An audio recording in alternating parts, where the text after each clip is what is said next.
Lucky Luciano llegó a ser el gángster más importante de Estados Unidos, o por lo menos, uno de ellos. Lo que le distingue de otros nombres más conocidos por el público, es precisamente, su discreción. Junto a su socio, el también invisible Meyer Lansky, reorganizó y modernizó todas las actividades de las bandas en Estados Unidos. Acompáñanos a conocer esta intrigante historia. Lucky Luciano nació el 24 de noviembre de 1897, en Lercara Fritti, una ciudad siciliana de Italia. Su nombre de nacimiento era Salvatore Lucanie. Sus padres fueron Rosalia Queferele y Antonio Lucanie, el cual trabajaba en una mina de azufre. Luciano y su familia emigraron a Estados Unidos cuando él tenía 9 años. A su llegada a la isla de Ellis, punto de recepción de los emigrantes, las autoridades sanitarias le diagnosticaron viruela, enfermedad que le dejaría marcado el rostro de por vida. Una vez pasó la respectiva cuarentena, se asentaron en la ciudad de Nueva York, en el barrio de Manhattan, en Lower East Side, un destino popular para inmigrantes italianos. Se dice que en aquel barrio conoció a los que más tarde serían sus socios, Meyer Lansky y Bugsy Siegel. Al año siguiente, con un arresto por hurto, comenzaron sus visitas a las comisarías por diversos motivos.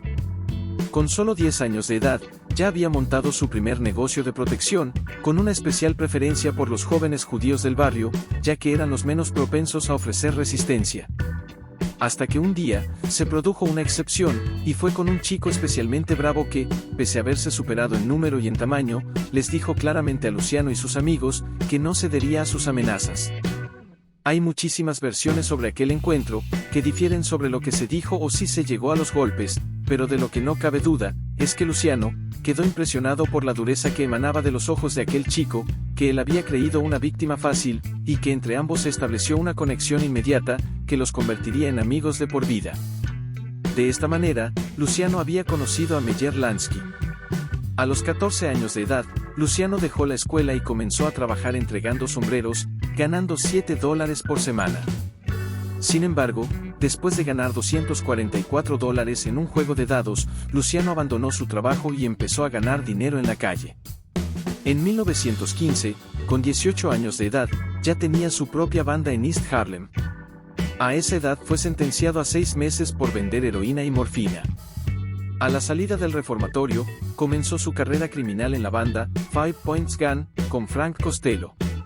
Antes de alcanzar la mayoría de edad, Luciano ya estaba embarcado en otras iniciativas que, en cierto modo, podían considerarse el embrión de sus actividades como adulto. Consciente de la abundancia de drogadictos que había en su vecindario de Nueva York, se hizo con una botella de opio y comenzó a venderla por dosis. Cuando se le terminaba, usaba los beneficios para comprar otra y seguir con el negocio. Cuando ya estaba vendiendo la tercera botella, fue detenido y sentenciado a 1 año y medio en un reformatorio.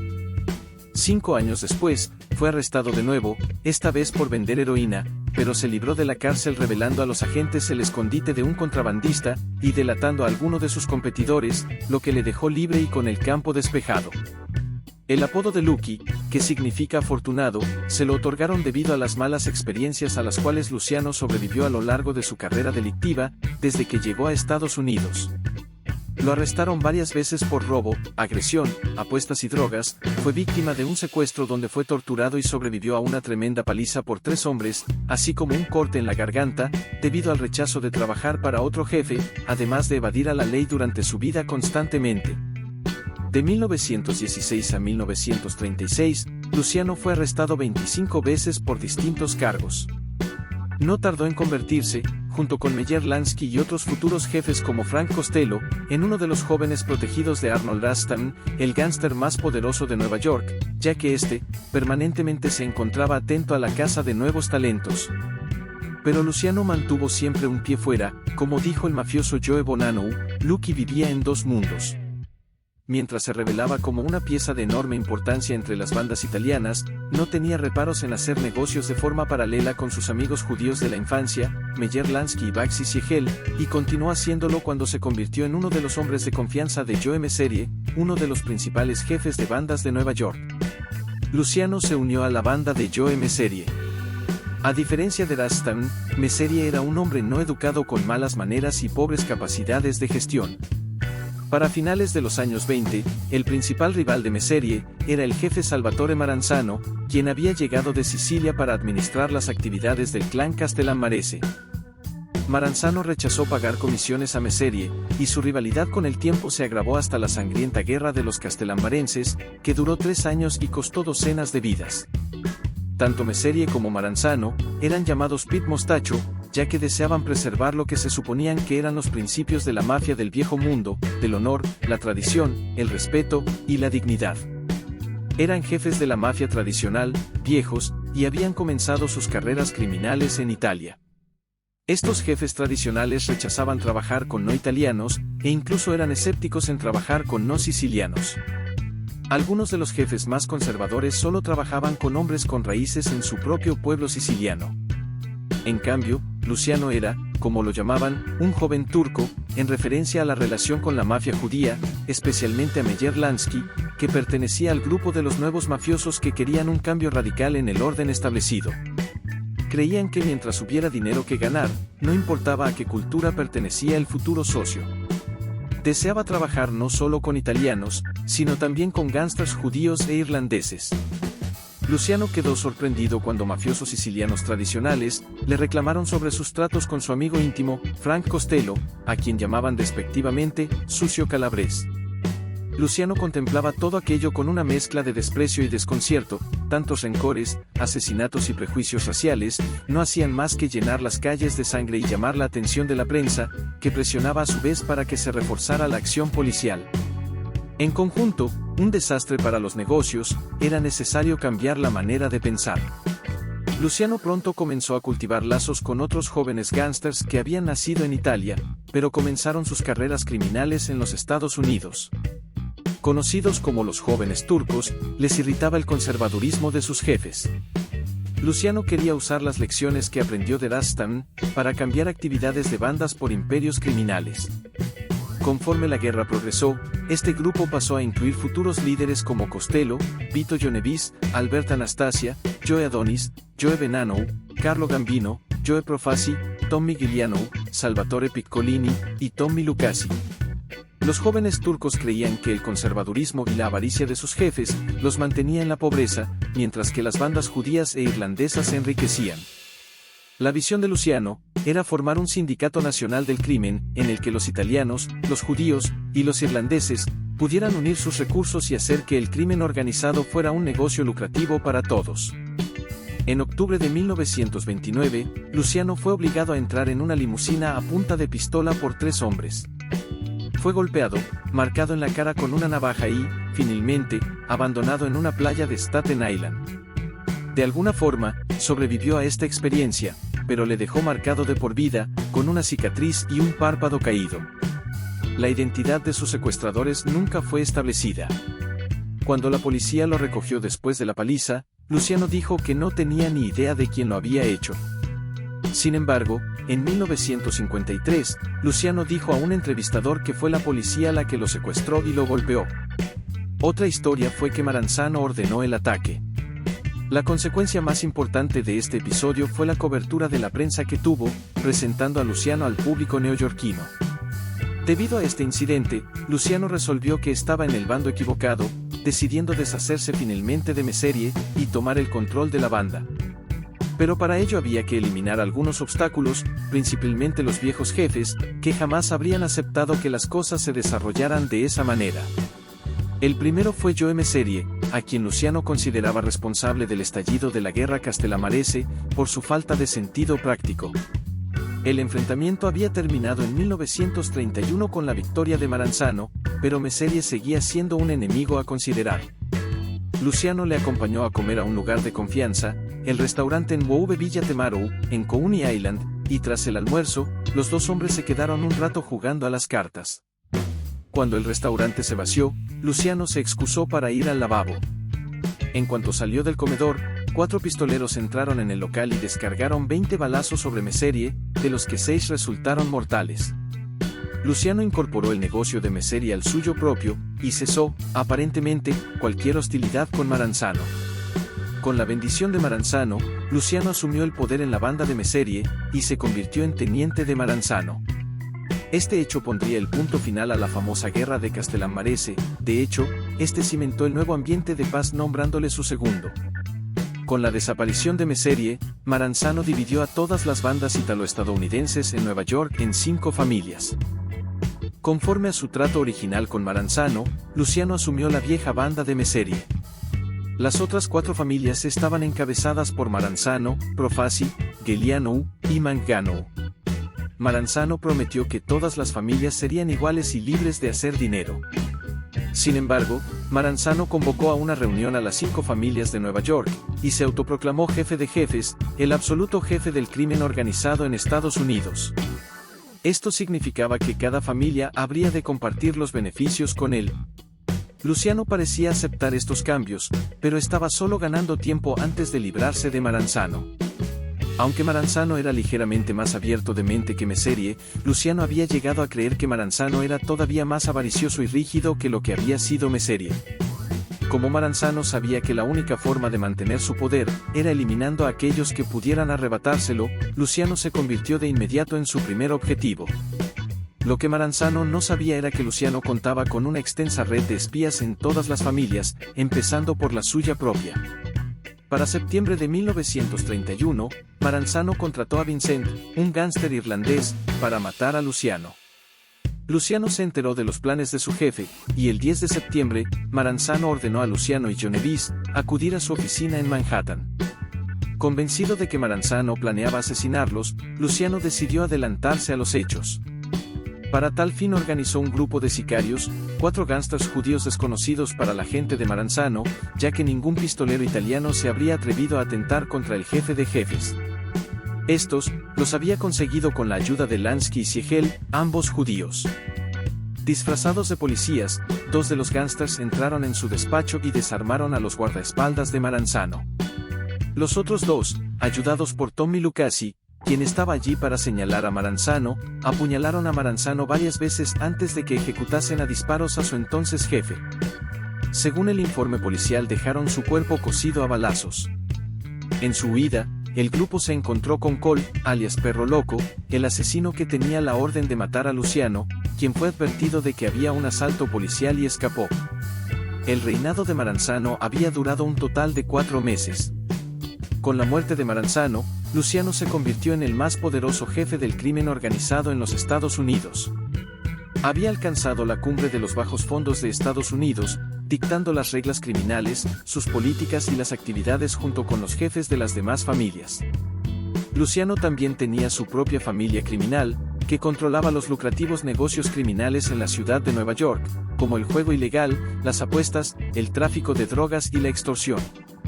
Luciano se hizo muy influyente en el trabajo y en las actividades de los sindicatos, y controlaba los muelles de Manhattan, la recogida de basura, la construcción, los negocios del Garment Center y el transporte con camiones. Tenía participación en numerosos negocios por todo el territorio de los Estados Unidos. Aquí es donde se produjo el verdadero golpe de efecto de Luciano, cuando no hizo el menor intento de apoderarse del trono vacante.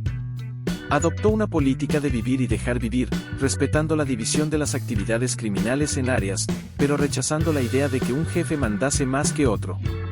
Con todo esto, a nadie se le escapaba que Lucky era el número 1, aunque en raras ocasiones ejerciese como tal.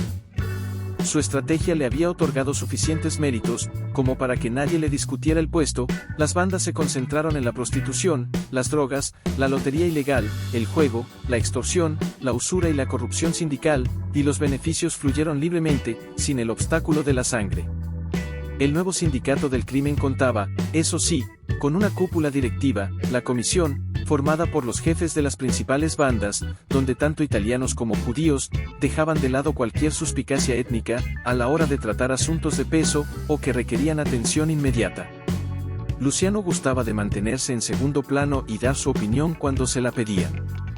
Pero era una opinión que solía ser decisiva, del mismo modo que su parte del pastel era una de las más grandes. Vivía en un lujoso apartamento del Waldorf Astoria y vestía trajes exclusivos, pero discretos. En junio de 1935, el gobernador de Nueva York, Herbert Lehman, nombró fiscal a Thomas Dewey como un encargado especial para el crimen organizado en la ciudad de Nueva York. La familia criminal de Luciano comenzó a asumir operaciones de prostitución a pequeña escala en la ciudad de Nueva York. Esto le sirvió al fiscal especial, Dewey, para atacar a Luciano. Aquella situación idílica comenzó a tambalearse con la llegada a la fiscalía de Thomas Dewey, decidido a emprender una limpieza ejemplar en el mundo del crimen. Su primer objetivo fue Dutch Schultz, al que hizo la vida imposible hasta tal punto, que el impulsivo gángster llegó a planear su asesinato. Lo que consiguió fue ser asesinado él mismo, por sus socios del sindicato, conscientes de que matar a un fiscal habría significado el fin de todos ellos. Luciano fue el siguiente objetivo. El 2 de febrero de 1936, Dewey lanzó un gran ataque policial contra 200 burdeles en Brooklyn y Manhattan, lo que le consiguió reconocimiento nacional como un gran gangster, especialista en desmantelar bandas organizadas. Fueron arrestados 10 hombres y 100 mujeres. Sin embargo, a diferencia de previas detenciones por temas de vicio, Dewey no liberó a las arrestadas. En lugar de eso, las llevó al tribunal donde un juez estableció fianzas de $10,000, mucho más allá de lo que podían pagar.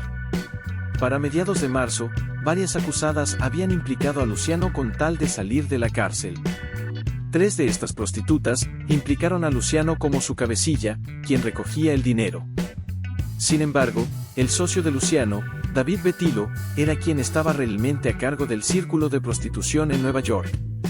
A finales de marzo de 1936, Luciano recibió el aviso de que iba a ser arrestado y huyó a Hot Springs, Arkansas. Desafortunadamente para Luciano, un detective de Nueva York en Hot Springs, que estaba allí para una misión diferente, lo vio y se lo notificó a Dewey. El 3 de abril, Luciano fue arrestado en Hot Springs, con una orden de detención de Nueva York. Al día siguiente, en Nueva York, el fiscal Dewey acusó a Luciano y sus cómplices de 60 cargos de proxenetismo. Los abogados de Luciano en Arkansas entonces comenzaron una feroz batalla legal contra la extradición. El 6 de abril, alguien ofreció un soborno de $50,000 al fiscal general de Arkansas, Carl Bailey, para facilitar el caso de Luciano. Sin embargo, Bailey rechazó el soborno e inmediatamente lo denunció. El 17 de abril, después de que se agotaran todas las posibilidades legales de Luciano, las autoridades de Arkansas entregaron a Luciano a 3 detectives del Departamento de Policía de Nueva York, para que se lo llevaran en tren de vuelta a Nueva York, para ser juzgado. Cuando el tren llegó a San Luis, Missouri, los detectives y Luciano cambiaron de tren. Durante este cambio, los acompañaron 20 policías locales, para evitar un intento de rescate por parte de la mafia. Los hombres llegaron a la ciudad de Nueva York, el 18 de abril, y Luciano fue enviado a la cárcel sin fianza. El 13 de mayo de 1936, empezó el juicio contra Luciano por proxenetismo. Dewey acusó a Luciano de ser parte de un enorme círculo de prostitución, conocido como la Combinación. Durante el juicio, Dewey expuso a Luciano por mentir en el estrado, a través de un examen directo y grabaciones de llamadas telefónicas. Luciano tampoco tenía ninguna explicación sobre por qué su declaración de la renta federal señalaban que solo ganaba $22,000 al año, cuando era obvio que era un hombre rico. Dewey presionó a Luciano sobre su larga hoja policial y sus relaciones con gángsters muy reconocidos.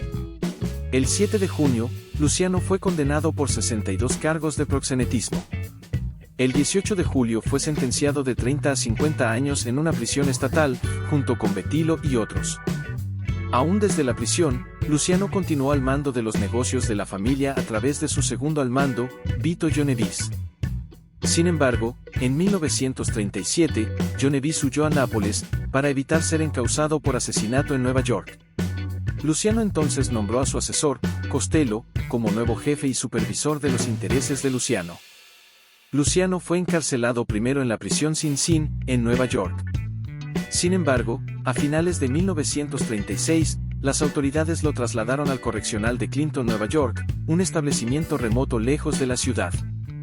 En Clinton, su coacusado Betillo preparaba platos especiales para Luciano en una cocina aparte instalada por las autoridades. A Luciano le asignaron un trabajo en la lavandería de la prisión, y también usó su influencia para ayudar a conseguir los materiales, para construir una iglesia en la prisión, que se hizo famosa por ser la única iglesia independiente del sistema correccional del estado de Nueva York. Las apelaciones de Luciano siguieron hasta el 10 de octubre de 1938, cuando el Tribunal Supremo de los Estados Unidos rechazó revisar su caso. En ese momento, Luciano dejó su puesto como jefe de la familia, y Costello lo reemplazó formalmente. Parecía el fin de Lucky, pero en esta ocasión vinieron en su ayuda los acontecimientos internacionales.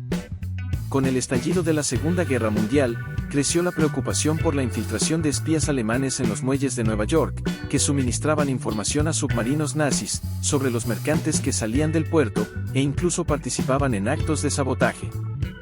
Los agentes destinados a investigar no sacaron nada en claro. Los trabajadores de los muelles, buena parte de los cuales eran italianos, se negaban a colaborar. Por medio de Lansky, se acordó una reunión entre el gobierno estadounidense y Luciano, que accedió a utilizar su considerable influencia para hacer correr la voz de que los trabajadores debían cooperar con la Marina de Estados Unidos. Además, cuando en 1943 se produjo la invasión de Sicilia, el mafioso envió órdenes a la isla para que se informara a los aliados de los principales emplazamientos del mando nazi. El 3 de enero de 1946, supuestamente como recompensa por su cooperación en tiempos de guerra, el ahora gobernador Thomas Dewey, a regañadientes, conmutó la sentencia por proxenetismo, bajo la condición de que no se resistiera a su deportación a Italia. Luciano aceptó el trato, aunque aún sostenía que era ciudadano estadounidense y no sujeto a deportación. El 2 de febrero de ese mismo año, 2 agentes federales de inmigración llevaron a Luciano desde la prisión hasta Ellis Island, en la bahía de Nueva York, para el procedimiento de deportación. El 9 de febrero, la noche antes de su partida, Luciano compartió una cena con espaguetis en su carguero con 6 invitados. El día siguiente, zarpó el barco de Luciano de la bahía de Brooklyn hacia Italia. Sería la última vez que viera a los Estados Unidos. Después de un viaje de 17 días, el barco de Luciano llegó a Nápoles.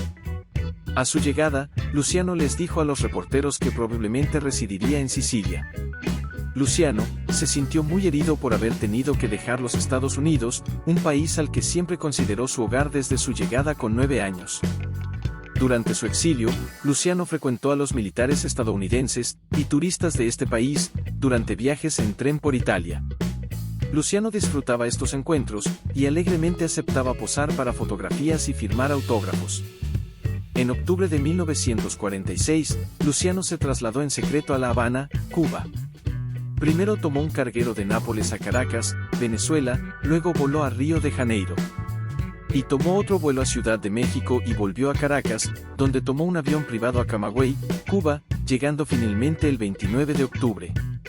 Condujeron entonces a Luciano a La Habana, donde se instaló en una finca, en el barrio Miramar de la ciudad. El objetivo de Luciano al ir a Cuba era estar más cerca de los Estados Unidos, de manera que pudiera volver a tomar el control de las operaciones de la organización Cosa Nostra en los Estados Unidos, y con el tiempo, regresar a ese país. Su antiguo amigo Lansky ya estaba establecido como un gran inversor en el juego y proyectos hoteleros en la isla.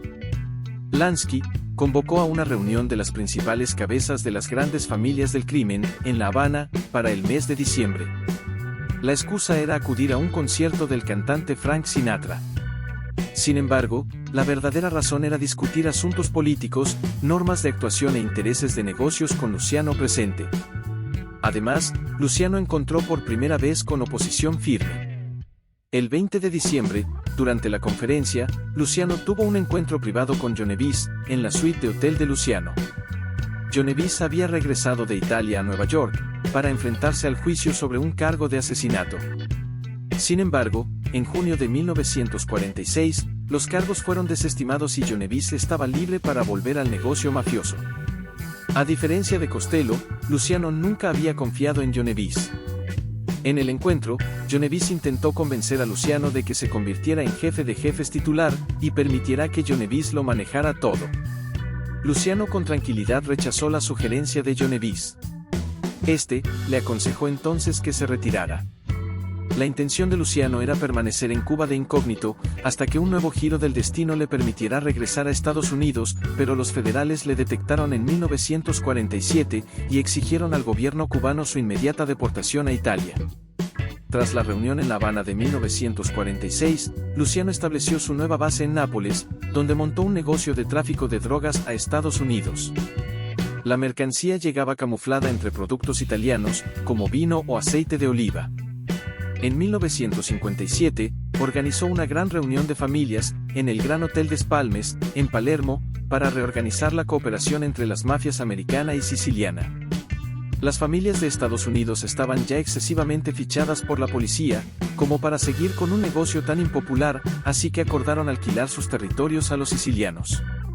Para evitar suspicacias, Luciano recurrió de nuevo a la figura de la comisión, pero en esta ocasión no fue suficiente para impedir las guerras que se produjeron en la década siguiente. De todos modos, Luciano estaba cada vez más cerca del retiro.